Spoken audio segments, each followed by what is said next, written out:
Once top secret, these machines were in the vanguard of the Soviet military.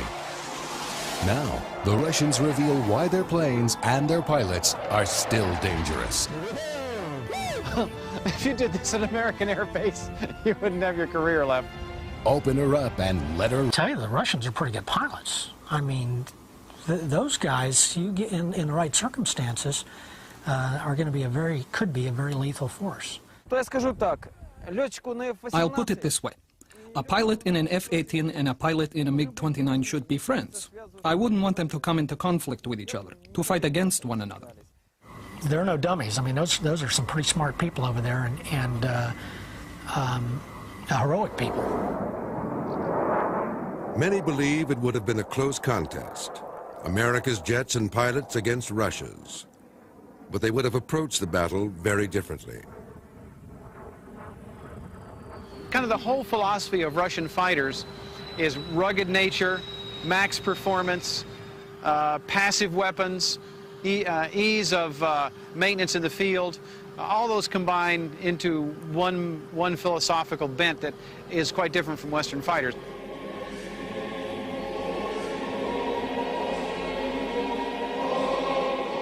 Russia has impressive air technology, which may even surpass the West in some areas.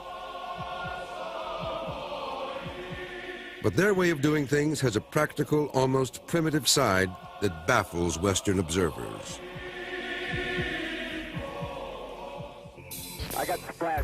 Increasingly, the West has come to rely on computer-driven planes and weaponry, surgical bombing, and air battles that take place beyond visual range. Good kill, good kill! Russia lacks this high level of electronic warfare and is currently in severe economic trouble. Yet, those who study the Russian Air Force say it would be foolish to dismiss them. So I wouldn't count them out. I wouldn't dare count them out, particularly when you have airplanes that are this effective, this combat capable, this rugged. I think the Russians have a real future.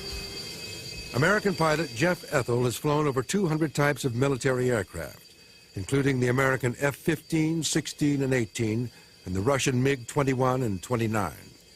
Rejected by the Air Force for his 24 division, he became an aviation author, call sign Fighter Writer. Jeff has come to Zhukovsky Air Base 15 miles outside Moscow to fly the Sukhoi 27, Russia's top-line fighter jet. His co-pilot is Igor Voitintsev of the Sukhoi Design Bureau.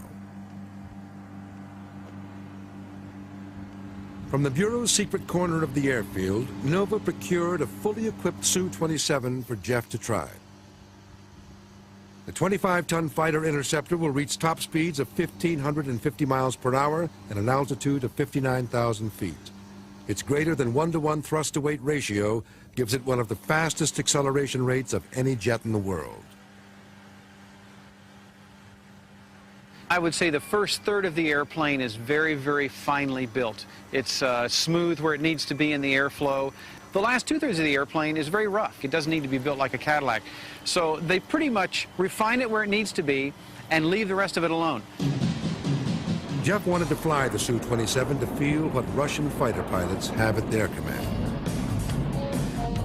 If anything, Russian airplanes are brute force. They're just absolutely the epitome of power.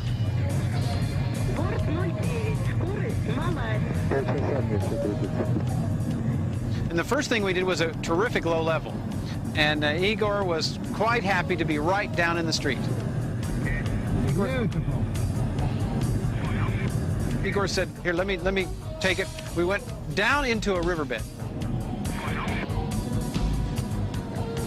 And I mean so low that we could see the distinct trees coming by on either side of the riverbank.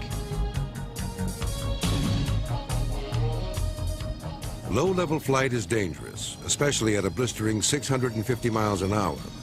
But Russians have always valued the ability to fly low in support of their ground troops and to evade radar detection. Then just pointed the nose up, went into afterburner, punched through the cloud deck, and the first thing we started to do was a series of rolls.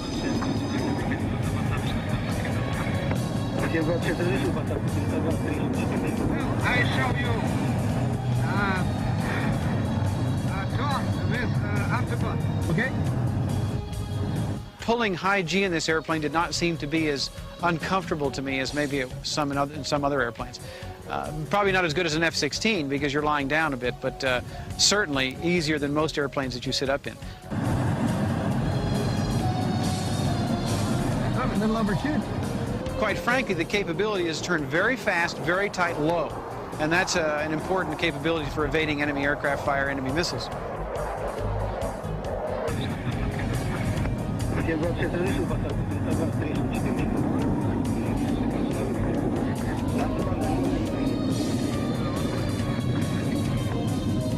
And I said I would like to do a few rolls. He said, fine, we'll just do them over the runway. I said, no, I mean a couple rolls. No, just fly to the runway. I'll give you the heading. And then when you come down, I want you at 50 meters or less. And we'll come down, and then I want you to roll it and pitch up in a half loop for landing.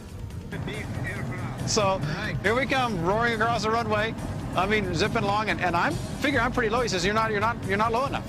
So bump the stick a little bit forward, and down we come. And I mean, we were low. Okay. Yes, sir. If you did this at American Air Base, you wouldn't have your career left. There are many striking contrasts between Russian and American air bases, not the least of which is overall appearance. In the United States, daily FOD sweeps for foreign object damage clear the flight line of the smallest bits of litter that could wreck a jet engine. At Russian airfields, metal scrap is tossed in the open. The grass is allowed to grow tall, even on the runways.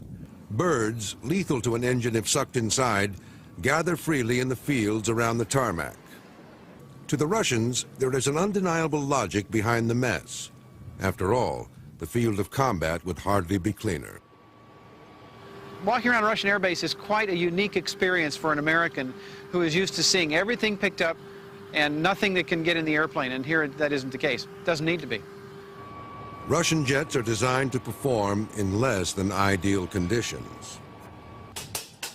Retractable titanium grates protect the engine intakes on the Su-27, 30, and 35. The MiG-29 has doors that automatically shut on its intakes to keep them from inhaling debris. During takeoff and landing, the MiG's engine breathes through slits at the top of the wings. They build airplanes like tanks. The U.S. Air Force and the West builds airplanes like fine watches.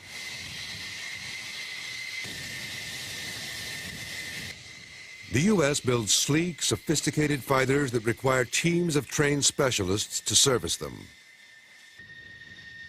Leading the pack are the Navy's big F-14 Tomcat and the F-18 Hornet. Small and agile, the F-18 is good for both ground attacks and air combat.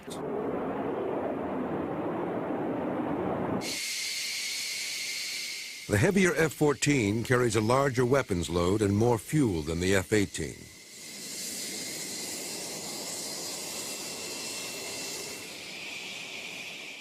The primary jet of the U.S. Air Force is the single-engine F-16 Fighting Falcon. It provides excellent visibility, the fastest, tightest turn rate of anything in the air, and pilot comfort. The lightweight plane fits around the pilot like a glove.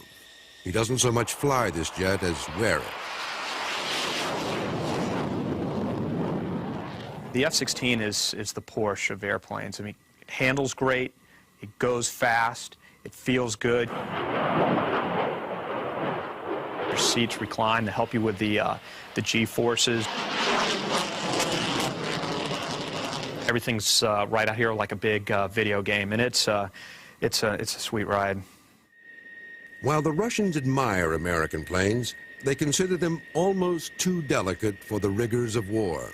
Our military aircraft was designed for battle. It's built for war, not to just stand there and look pretty. Here, behind me, you have an example of this. You can't break this plane. You could land it on its fuselage, and they'd come out, pick it up, lower the landing gear, clear the engine, and you could take off again. We go at it with a scalpel, trying to very, very carefully hone the capability, build the weapon. They go at it with a sledgehammer.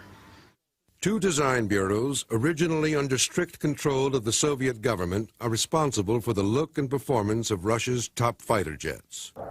The Mikoyan Bureau created the MiG-29, a small, potent fighter for close-in air duels, and the MiG-31, a long-range interceptor for patrolling Russia's vast borders.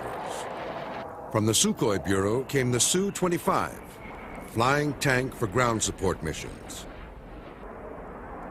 Sukhoi also developed the Su-27 and the Su-35, both fighter bombers.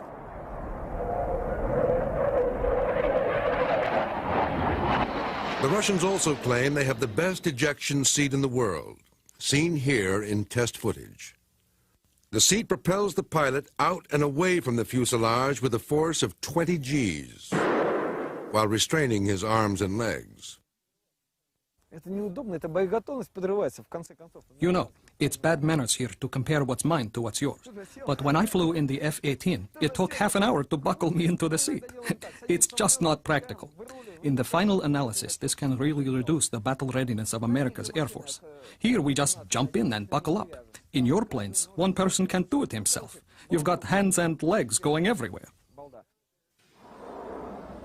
The Paris Air Show of 1989, the world saw a dramatic demonstration of the Russian ejection seat, when test pilot Anatoly Kovatyur bailed out of his crippled MiG-29 at less than 300 feet.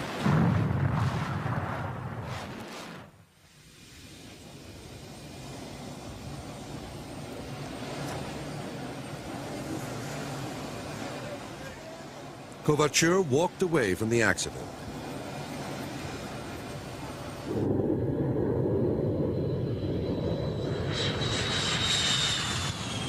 Russian jets also have fire-resistant fuel tanks, which kept this MiG-29 crash on takeoff from exploding into a deadly inferno.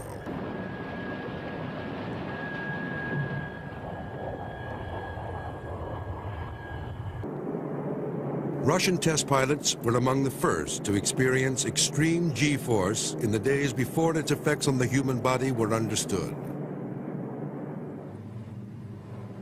Yet even today, Russian fighters wear only a partial G-suit, more like a girdle that fills with air to force blood back to the body's major organs and prevent blackout.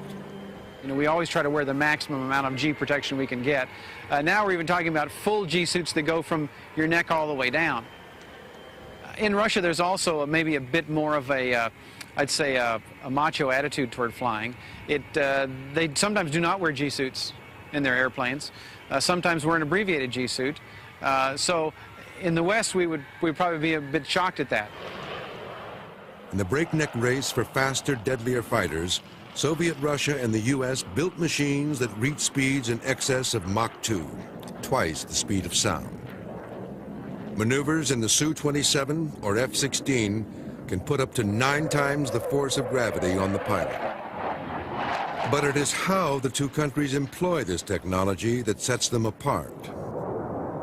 Russia's Air Force believes in preparing for the close, dirty air duel, where pilot skill and maneuverable aircraft are the keys to victory. Part of the difference in mentality between the Russians and the West as well has been the belief that the dogfighting mission has never left. Over the years, we as Americans have always tried to ditch this mission. After World War I, we said the dogfight was over. After World War II, the dogfight was over. Then no, then after Korea, no, now it's over. The Russians have always believed in the dogfight. They've never left it. All of their airplanes reflect it. In the West, Russian pilots were often seen as unimaginative flyers, slaves to commands from the ground. In reality, they are quite innovative and daring. They perfected this maneuver, which they say can only be done in their Su-27 class of jets. Known as the Cobra, it resembles that deadly snake coiled for attack.